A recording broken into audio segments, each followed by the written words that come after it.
Thank you so much, Rabbi Bauer and Cantor Luff, for having me here this evening.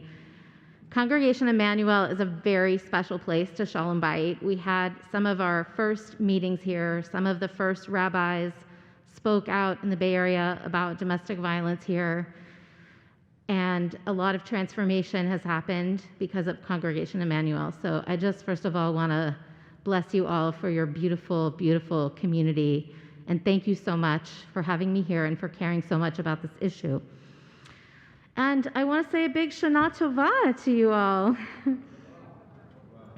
I hope that you all had a really meaningful, deeply reflective Yom Kippur. And tonight, the Shabbat between Yom Kippur and Sukkot is the moment in our holy day journey where deep reflection meets joyful celebration. So as we get ready to take in the meaning of Sukkot, we think about the fact that Sukkot commemorates our time of our 40-year wandering in the desert when the Jewish people didn't have a safe or permanent place to call home. We had left slavery, we were seeking freedom, and along that journey towards the Promised Land, our ancestors needed a place to lay down in the desert and be safe. And so they built Sukkot, or booths, and that is the reason that we build those today, to remember that time of not having a safe or permanent place to call home. That journey from slavery to freedom is very much like what survivors of domestic violence experience today, even in our modern world, when they flee their own homes and everything that is familiar, seeking safety. And they generally stay somewhere temporary if they physically leave, a place that's not fully like home until they reach a permanent place they can call home. So by doing the mitzvah of whatever you might do in the sukkah next week, eating, being with friends and community, or maybe even sleeping in the sukkah for a night if you have that opportunity, try it out, we get just the tiniest taste of what it might be like to not have total protection from the elements, to not have everything that we need. Personally, I love Sukkot because it's a holiday dedicated to joy. It's dedicated to joy and gratitude even in our most fragile moments. It's dedicated to hospitality and friends and ancestors, creating community even in our vulnerability. And we know a lot about that this year. It's a holiday that celebrates the meaning of home. And that's very poignant today. Many people, of course, don't have one or are at risk for losing the one they have. We have only to look around us at the homelessness everywhere, the refugee crisis, the housing crisis and housing instability, people fleeing the Bay Area because they can't afford housing here. So just like our ancestors, this is a time when we think about what it means to pack up all our earthly belongings and carry them with us on our backs. The pandemic has also deeply affected the way that we relate to home and shelter. Home has taken on so many meanings since last year. Refuge from a virus, yes, but also a place of isolation for some, a place where work and personal life blur, a place of endless time with our partners and family, for better or worse. For far too many, home, that place that should be sacred, is the most vulnerable or least safe place in their lives. The pandemic has been particularly dangerous for people experiencing domestic violence. It's actually been so bad that everyone, like world leaders from the Pope to the head of the UN, have been talking about the spike. And we at Shalom Bayit have seen a 25% increase in calls for help just within the Jewish community, and that's pretty consistent with what's happening worldwide. Staying at home to stay safe is an ironic entrapment for those whose home is not safe in the first place. Among women, 50% of homelessness across the entire United States is caused by domestic violence. So it's a leading cause of homelessness among women because people need to flee their own homes to get safe. You all know that the pandemic has laid bare many inequities in our society, from racism to unequal access to healthcare to economic injustices. And so domestic violence is also one of those stark realities. It's always been here, but it has been so amplified during the pandemic. And not just physical violence, but also the more hidden forms of abuse. So we hear a lot from people who say that they knew their relationship wasn't so great, but being 24/7 with their partner made them realize just how bad it really is. It might be emotional abuse or financial control, or just some of those hidden types of abuse that people don't necessarily think to label, or they blame themselves and think, well, I'm just having trouble. But actually, they are in a controlling relationship. It's a reality, actually, for 1 in 4 women in the United States, and that statistic is no different in the Jewish community. So 1 in 4 women, as well as gay men and trans folks, will be in an abusive relationship in their lifetime. And when I think about that, 1 in 4, I just find that staggering. When I talk about domestic violence, I'm referring to not just the physical violence, as I said, but that really a pattern of power and control where one person is clearly in control of the other person. And this happens in adult relationships. Teens know it can happen in teen relationships. And kids talk about it happening in friendships. What we want to do is recognize it and stop it before it gets worse. Once people are in it, of course, it's harder to escape. About 110 women reach out to Shalom Bayit every year for help because they're in an abusive relationship, and that's the Bay Area Jewish community.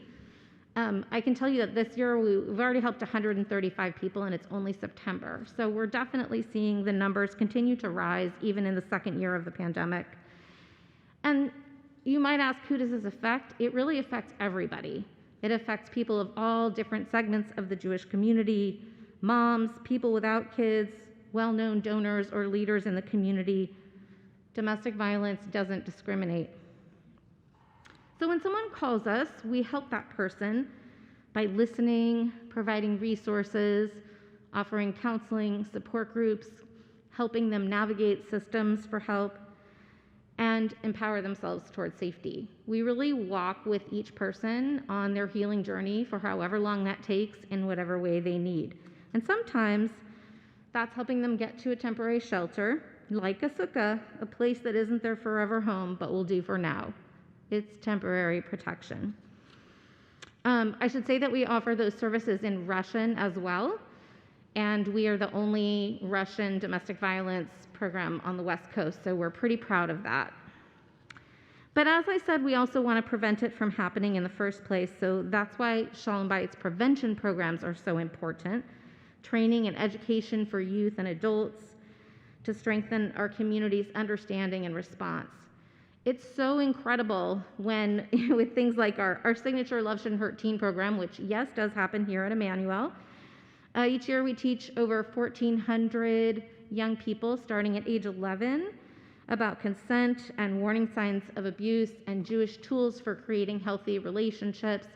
And it's amazing to hear kids of all genders and all ages talking about how relevant this is to their lives and how now they feel their Jewish education is so right there, able to help them in their friendships and their social environment. I'm really proud to say that over 17,000 Bay Area Jewish youth have been through that program. We also, speaking of Emanu-El history, we started a program here in 2017 called Creating Consent Culture from the Ground Up that has now gone all over the Bay Area, but the very first one was here. Thank you, Rabbi Bauer. And we have other really exciting things that engage the community, like our Menshep Minions for Men, where men can gather to create a new norm of healthy Jewish masculinity. And We Commit, which is our education program to prevent workplace harassment. So one way that the community and you all can partner with us to help stop domestic violence in our midst is to bring one of those programs to your circle of friends. We will customize anything for just about anything, any group of people, and yes, we can do it all on Zoom. Speaking of Zoom, It's totally amazing for me to be here in person. This is a very lovely Shehechianu moment. It's actually my first time in a sanctuary since the pandemic, so thank you. Another way that you can help is to just be a good friend to someone who's going through a hard time in their relationship and listen and see if there might be abuse happening under the surface. So tonight's Torah portion, Hazinu, actually means listen or give ear. And listening is a powerful message in our teachings. We hear it in the Shema that we just recited together. Hear, O Israel. We just listened to the sounds of the shofar. Listening is so important. And it's a powerful way that you can help someone just by listening to their story and believing them.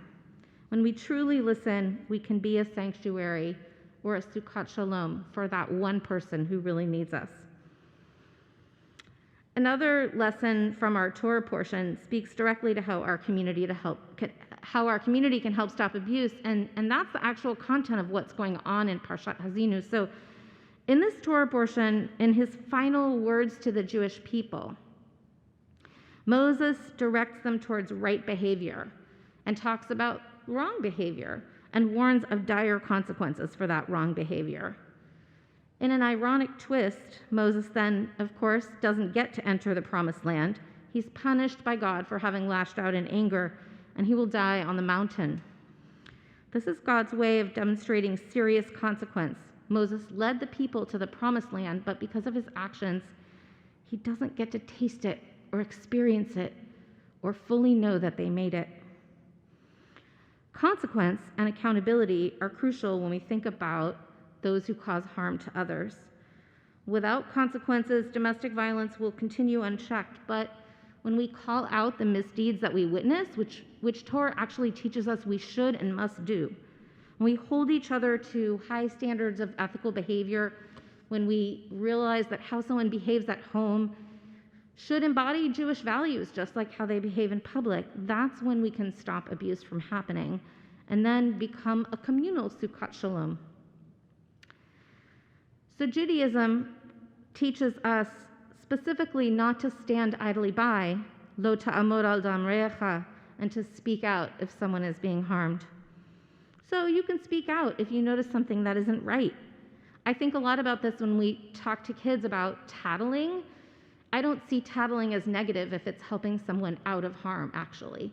Judaism teaches us not to tattle idly, right? Not to gossip. But that we actually should if we know that someone is being hurt.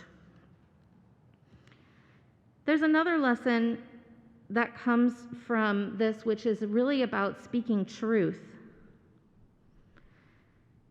There shouldn't be shame in talking about problems at home, but often we feel that way, and that lesson has sort of been passed down through the generations. And so when we, as a friend, encourage someone to speak their truth, we're actually helping to break that cycle of shame that keeps people trapped in that situation. So Sukkot is full of lessons about home and the ability to create home wherever we are. Home is the gathering place where we build a sense of togetherness, regardless of what's happening in the external environment, and really where that concept of Shalom Bayit comes from. So Shalom Bayit means peace in the home, and it comes from this Jewish sense of wandering and vulnerability, that there might be danger out there, but wherever we make our home, whether it's a temporary sukkah or our little cozy nest somewhere, that is where we are safe. That's where we create shalom, even if it doesn't exist in the world around us. This idea that we can create a safe zone wherever we are is such a Jewish concept, and it is a way that we can survive difficult times by creating what it is that we need. Sukkot is a reflection on that very vulnerability. As we stand in a roofless booth with canvas walls, we're vulnerable to the elements.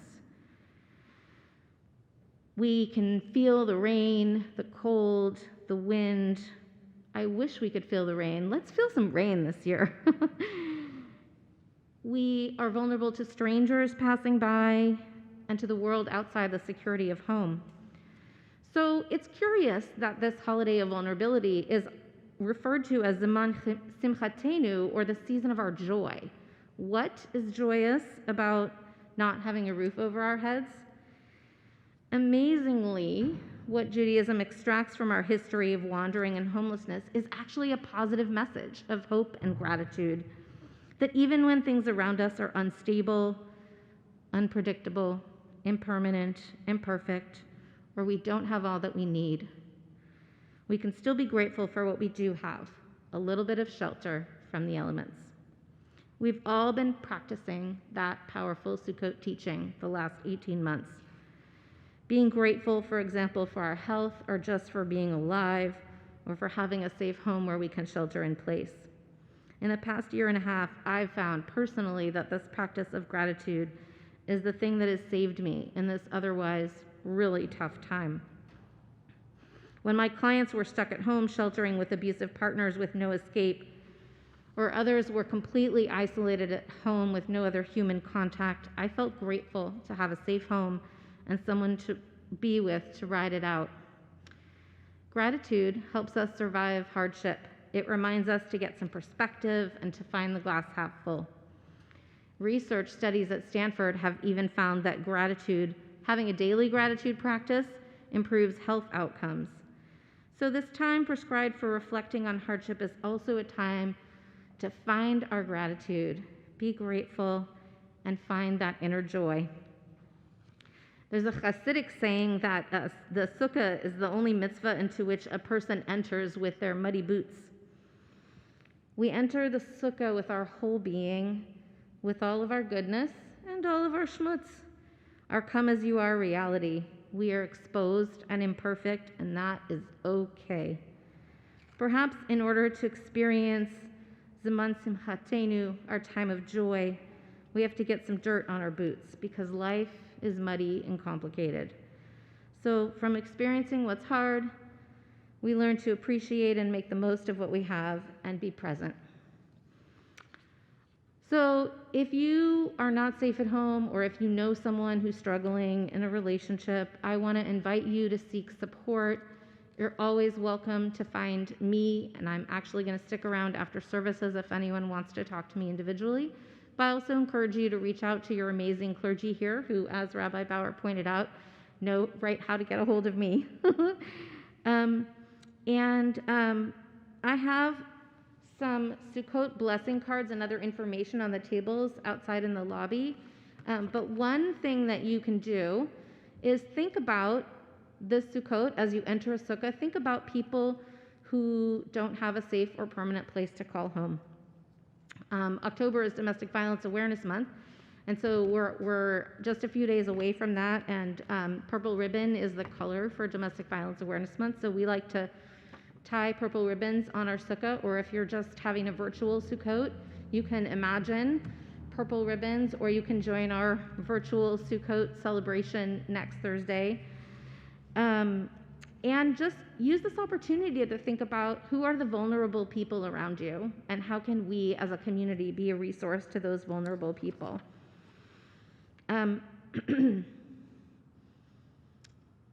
I think, as I said, one of the most important ways that we can also support people is just to be a good listener. So I want to come back to that very powerful message of our Torah portion and ask us, when we notice things around us, to just listen. Listen for the things between the lines that might not be so obvious, so that we can be good friends to people that might be in trouble or might not be feeling comfortable to tell the whole truth about what's happening in their home or in their relationship. And I want to bless us all with remembering to be grateful even in hard times. May we all experience peace and safety in the place that matters most, because everyone has the right to be safe at home. Thank you. Shabbat Shalom.